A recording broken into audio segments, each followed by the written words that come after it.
Hello everyone, आप सभी का फिर से स्वागत है। यह घटना चक्र साइंस का डिस्कशन है। हम लोग केमिस्ट्री को डिस्कस करें जिसमें आज की टॉपिक है मिश्र धातुएं।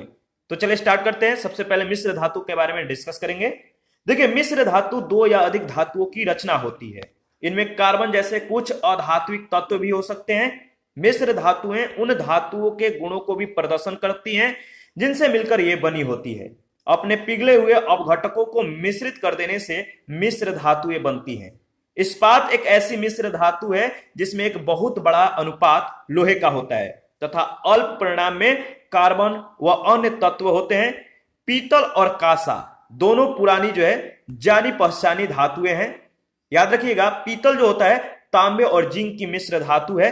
कांसा तांबा और टीन का मिश्र धातु है। स्टेनलेस स्टील लोहा, क्रोमियम और निकेल का मिश्र धातु है। चांदी के उपकरणों और जड़ाऊ के कामों में प्रयुक्त चांदी को खरी चांदी या स्टर्लिंग सिल्वर कहते हैं। यह चांदी और तांबे की एक मिश्र धातु ही है। ड्यूरालुमीन वायुयान के अवयवों को यानी इनके पार्ट को बनाने के लिए प्रयुक्त होती है और यह तांबे और एल्यूमिनियम की एक मिश्र धातु है। अनुपयोगी मिश्र धातुएं इसको ध्यान रखिएगा। रांगा शीशा और टीन से मिलकर बनता है। एनलिको इसका निर्माण होता है लोहा, एल्यूमिनियम और निकेल तथा कोबाल्ट को मिलाकर। नाइक्रोम निकेल, लोहा, क्रोमियम और मैग्नीज को मिलाकर बनाया जाता है।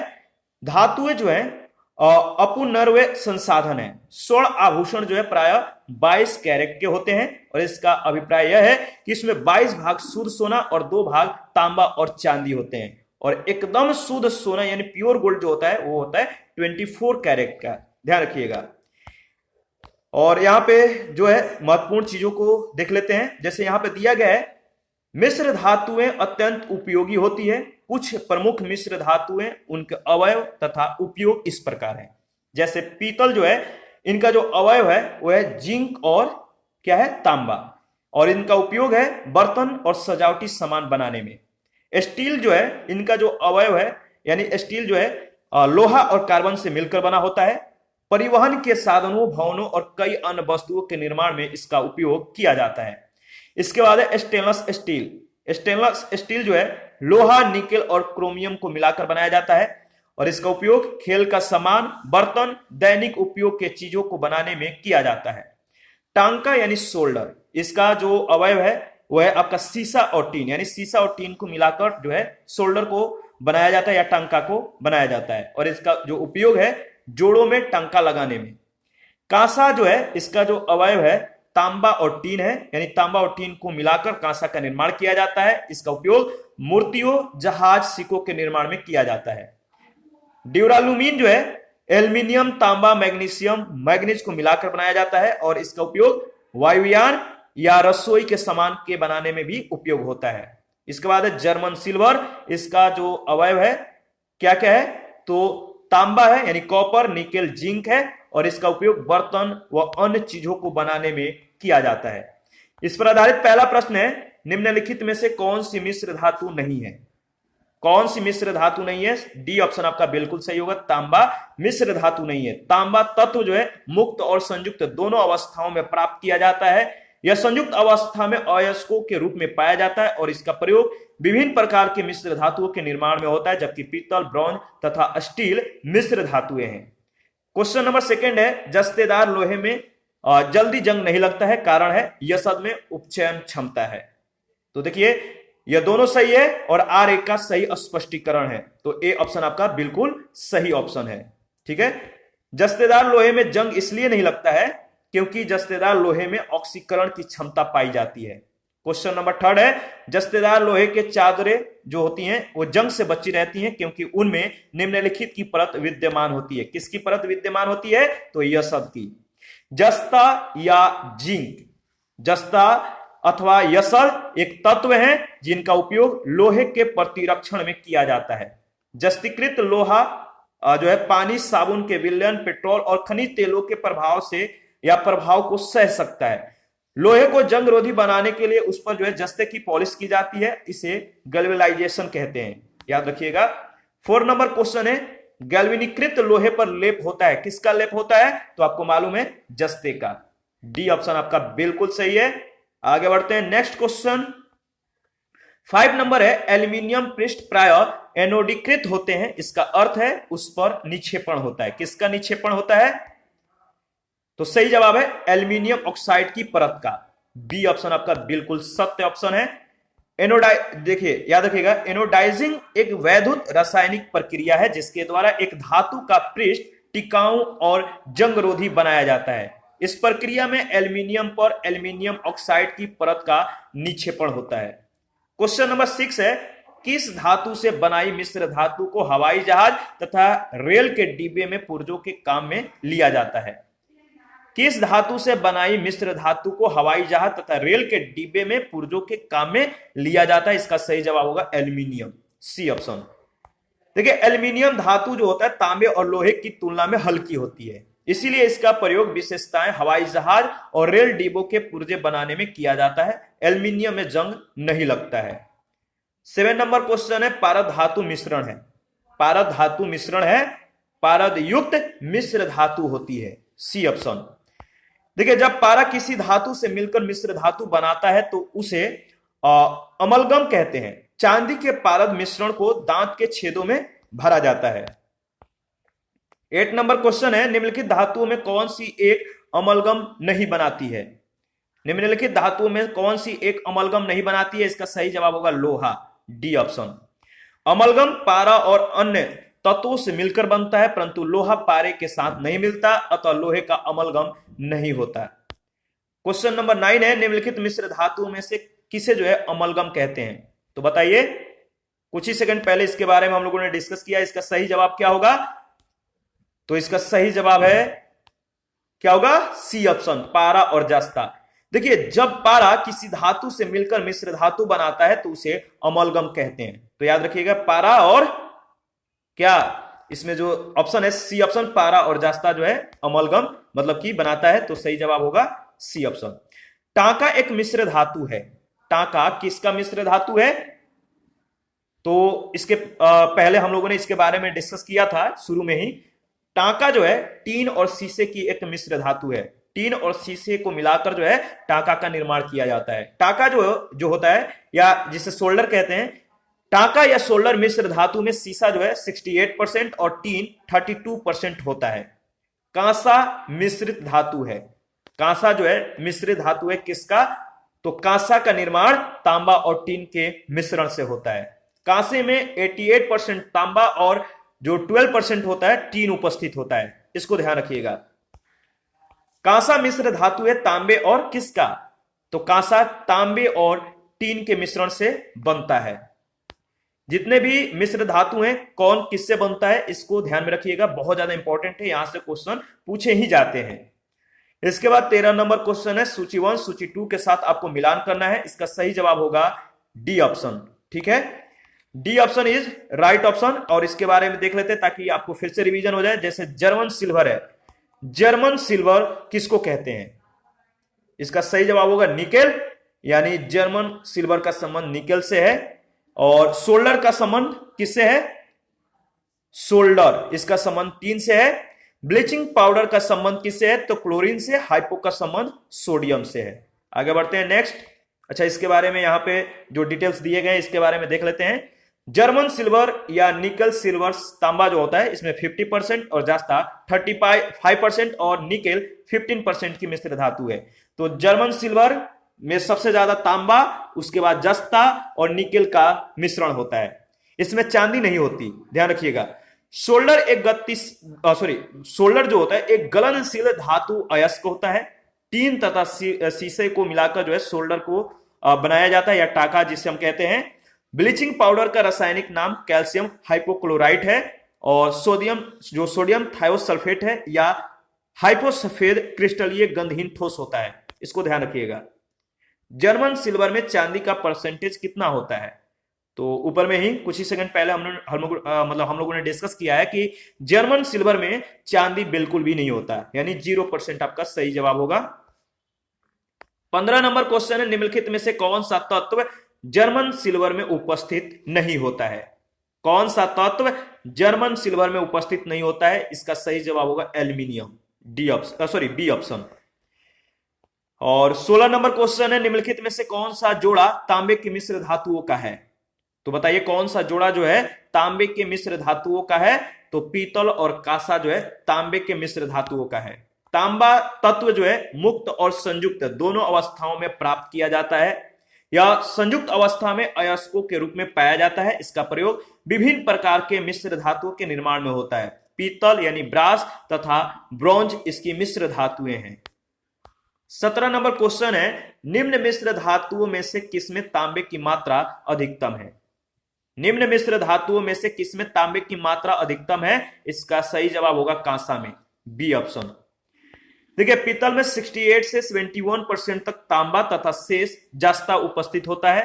कांसे में 88% तांबा जबकि 12% टीन उपस्थित होता है। जर्मन सिल्वर में तांबे की उपस्थिति लगभग 50%, गन मेटल में 85% तांबा और 5% टीन और 5% लेड तथा 5% जिंक उपस्थित होता है। याद रखिएगा, इंपॉर्टेंट है। आगे बढ़ते हैं, नेक्स्ट क्वेश्चन 18 नंबर, निम्नलिखित में से कौन धातु जो है पीतल, कांस तथा जर्मन सिल्वर इन सभी में उभय घटक के रूप में विद्यमान है? निम्नलिखित में से कौन धातु जो है पीतल, कांस तथा जर्मन सिल्वर इन सभी में उभय घटक के रूप में विद्यमान है? इसका सही जवाब होगा तांबा, बी ऑप्शन। और 19 नंबर है, पीतल निम्न की मिश्र धातु है। पीतल किसका मिश्र धातु है? तो तांबा और जस्ता का, सी ऑप्शन आपका बिल्कुल सही होगा। क्वेश्चन नंबर 20 है, पीतल में कौन सी धातुओं का संयोग होता है? तो बताइए, सेम क्वेश्चन है, सेम जवाब होगा। पीतल में कौन सी धातुओं का संयोग होता है? तो इसका सही जवाब होगा तांबा और जस्ता का, सी ऑप्शन।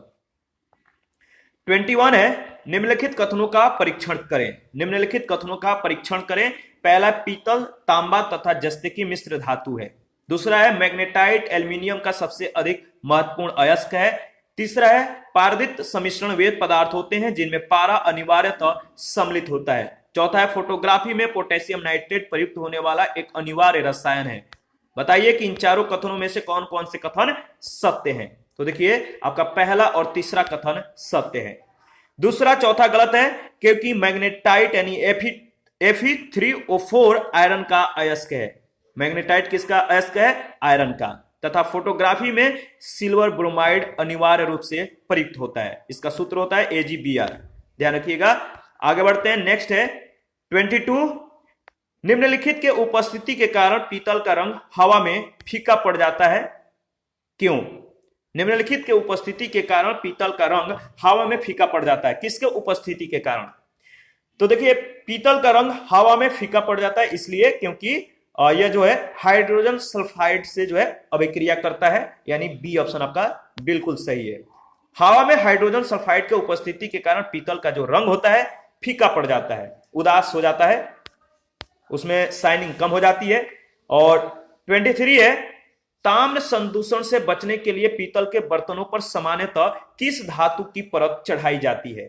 ताम्र संदूषण से बचने के लिए पीतल के बर्तनों पर सामान्यतः किस धातु की परत चढ़ाई जाती है? इसका सही जवाब होगा रांगे की यानी टीन की। देखिए ताम्र संदूषण से बचने के लिए पीतल के बर्तनों पर सामान्यतः रांगे यानी टीन की परत चढ़ाई जाती है। टीन एक नरम और चांदी जैसा सफेद धातु होता है। टीन का रासायनिक संकेत एसएन तथा परमाणु क्रमांक 50 होता है। 24 नंबर क्वेश्चन है, मिश्र धातु में किस पदार्थ के संयोग से निष्कलंक इस्पात यानी स्टेनलेस स्टील अचुंबकीय हो जाता है? मिश्र धातु में किस पदार्थ के संयोग से निष्कलंक इस्पात यानी स्टेनलेस स्टील अचुंबकीय हो जाता है? तो सही जवाब होगा निकेल के संयोग से। देखिए मिश्र धातु में निकेल के संयोग से निष्कलंक इस्पात यानी स्टेनलेस स्टील मतलब कि अचुंबकीय नॉन मैग्नेटिक हो जाता है, जबकि अधिक कठोरता प्राप्त करने के लिए इसमें कार्बन की अधिक मात्रा मिलाई जाती है। 25 नंबर है, स्टील की कठोरता प्रदान करने के लिए बढ़ाई जाती है, किसकी? तो देखिए स्टील की कठोरता प्रदान करने के लिए कार्बन की मात्रा को बढ़ाई जाती है, तो ए ऑप्शन आपका बिल्कुल सही है। इस्पात के साथ उचित मात्रा में मिश्रक मिलाकर उसे आवश्यक कठोरता, तन्यता और सुगठता प्रदान की जाती है। लोहे में जितना अधिक कार्बन मिलाते हैं इस्पात उतना ही कठोर बनता जाता है। कठोरता बढ़ने के साथ उसकी भंगुरता भी बढ़ती जाती है। आगे बढ़ते हैं। नेक्स्ट क्वेश्चन है, क्वेश्चन नंबर 26 है, निम्नलिखित में से कौन सा तत्व लोहे के साथ मिश्रित होने पर इस्पात बनता है जो उच्च ताप का प्रतिरोध कर सकता है, जिसमें उच्च कठोरता तथा अपघर्षण प्रतिरोधकता होती है? बताइए, निम्नलिखित में से कौन सा तत्व लोहे के साथ मिश्रित होने पर इस्पात बनता है जो उच्च ताप का प्रतिरोध कर सकता है, जिसमें उच्च कठोरता तथा अपघर्षण प्रतिरोधकता होती है? इसका सही जवाब होगा chromium, B option. Stainless steel साधारण स्टील की अपेक्षा अधिक ताप सहने में सक्षम होता है। इस्पात में यह गुण क्रोमियम मिलाने से उत्पन्न होता है, ध्यान रखिएगा। 27 नंबर क्वेश्चन है, जंग रहित लोहा बनाने में प्रयुक्त होने वाली महत्वपूर्ण धातु कौन सी है? जंग रहित लोहा बनाने में प्रयुक्त होने वाली जो महत्वपूर्ण धातु है वह है आपका क्रोमियम, सी ऑप्शन। जंग रहित लोहा बनाने के लिए क्रोमियम को लोहे में मिश्रित किया जाता है, जिससे एक मिश्र धातु स्टेनलेस स्टील बनती है जो कि जंग रहित होती है। 28 नंबर क्वेश्चन है, स्टील से स्टेनलेस स्टील प्राप्त करने के लिए उसमें कुछ तत्वों को मिलाकर उसे और अधिक संशोधित किया जाता है, निम्न में से उस कार्य के लिए प्रयुक्त नहीं किया जाता? सही जवाब होगा सिलिकॉन का, बी ऑप्शन। स्टेनलेस स्टील जो होता है धब्बा रहित लोहा एक मिश्र धातु होता है जिसके संगठक तत्व जो है आयरन सबसे ज्यादा 89.4%, क्रोमियम 10%, मैग्नीज 0.35% और कार्बन 0.25% होता है। इसमें सिलिकॉन नहीं पाया जाता है या नहीं मिलाया जाता है, जबकि अल्प मात्रा में निकेल यानी 0.8% मिलाया जाता है। क्वेश्चन नंबर 29 है, धब्बा रहित लोहा बनाने में लोहे के साथ प्रयुक्त होने वाली महत्वपूर्ण धातु कौन सी है? धब्बा रहित यानी स्टेनलेस स्टील बनाने में लोहे के साथ प्रयुक्त होने वाली जो महत्वपूर्ण धातु है वो आपका क्रोमियम, बी ऑप्शन, ध्यान रखिएगा। क्वेश्चन नंबर 30 है, स्टेनलेस स्टील मिश्र धातु है। स्टेनलेस स्टील किन किन से मिलकर बनता है? तो सही जवाब है लोहा, क्रोमियम, मैग्नीज और कार्बन। इनको मिलाने से स्टेनलेस स्टील का निर्माण होता है। 31 है, स्टेनलेस स्टील बनाने के लिए लोहे में क्या मिलाया जाता है? तो आपको मालूम है, इसके बारे में हम लोगों ने कुछ ही सेकंड पहले डिस्कस किया है। स्टेनलेस स्टील बनाने के लिए लोहे में क्या क्या मिलाया जाता है? तो सही जवाब क्रोमियम और निकेल, क्रोमियम और निकेल, ध्यान रखिएगा। 32 है, स्टील में कितना कार्बन होता है? 32 स्टील में कितना कार्बन होता है? इसका सही जवाब होगा 0.1 से 2%, ध्यान रखिएगा। स्टील में कार्बन की मात्रा 0.1 से 2% तक होती है। इसमें आयरन की प्रतिशतता अधिक होती है, यानी आयरन इसमें सबसे ज्यादा मिलाया जाता है। 33 है, जंग लगने पर लोहे का भार में क्या परिवर्तन होता है? अगर जो लोहा है जंग लग जाता है तो उसके भार में क्या परिवर्तन होगा? बढ़ेगा, घटेगा, वही रहेगा या अनिश्चित है, मतलब अनिश्चित होगा? तो देखिए, अगर जंग लगे, जो लोहा है उस पर अगर जंग लगने लगेगा तो उसका जो वजन होगा वह बढ़ेगा। तो ए ऑप्शन आपका सही जवाब है। जंग लगने पर लोहे का भार बढ़ता है, क्योंकि लोहे में जंग उस समय लगता है जब आर्द्रता की उपस्थिति में लोहा ऑक्सीजन से रासायनिक अभिक्रिया करके लौ ऑक्साइड में परिवर्तित हो जाता है। इस अभिक्रिया के दौरान लोहे के साथ ऑक्सीजन की मात्रा भी जुड़ जाती है, अतः लोहे का भार बढ़ जाता है। इस दौरान लोहे का भार उतना ही बढ़ता है जितना कि ऑक्सीजन वह ग्रहण करता है। 34 नंबर क्वेश्चन है, कथन ए कह रहा है कि साधारणतः यह देखा गया है कि लोहे की वस्तुएं जब वायुमंडल में अनाश्रित होती हैं तब वे भूरे पाउडर के परत से जो है आच्छादित हो जाती हैं, जिनको जंग कहते हैं। कारण आर है, जंग अर्थात भूरा पाउडरी पदार्थ टैनिन के जमा होने से बनता है। तो बताइए, इसके बारे में कुछ ही सेकंड पहले हम लोगों ने डिस्कस किया है। इसका सही जवाब होगा ए सही है, परंतु आर गलत है। कैसे? देखिए, क्योंकि रेनिन एवं टैनिन पौधों के द्वारा स्रावित होने वाले पदार्थ हैं, जिनमें भूरे रंग का टैनिन चर्म शोध में प्रयुक्त रोगन की प्रक्रिया में उपयोगी होता है। टैनिन का जंग लगने की प्रक्रिया से कोई संबंध नहीं है, ध्यान रखिएगा। और इसी के साथ आज का सेशन समाप्त होता है। नेक्स्ट सेशन में हम लोग अधातुओं के बारे में जो है डिस्कस करेंगे, जिसमें कार्बन और उसके भिन्न रूप होंगे। और आप अपना प्रतिक्रिया जरूर दीजिएगा, आपके प्रतिक्रियाओं का हमें बेसब्री से इंतजार रहता है। जिन लोगों ने Telegram channel, Telegram quiz group को ज्वाइन नहीं किया है तो वीडियो के डिस्क्रिप्शन बॉक्स में उसका लिंक दिया गया है, प्लीज आप लोग ज्वाइन कीजिए। वहां पे आपको क्वेश्चन प्रैक्टिस कराए जाते हैं। और जिन लोगों ने फेसबुक पेज को भी ज्वाइन नहीं किया है तो प्लीज आप लोग जो है ज्वाइन कीजिए। इसका भी लिंक वीडियो के डिस्क्रिप्शन बॉक्स में दिया गया है। थैंक यू, मिलते हैं नेक्स्ट सेशन में।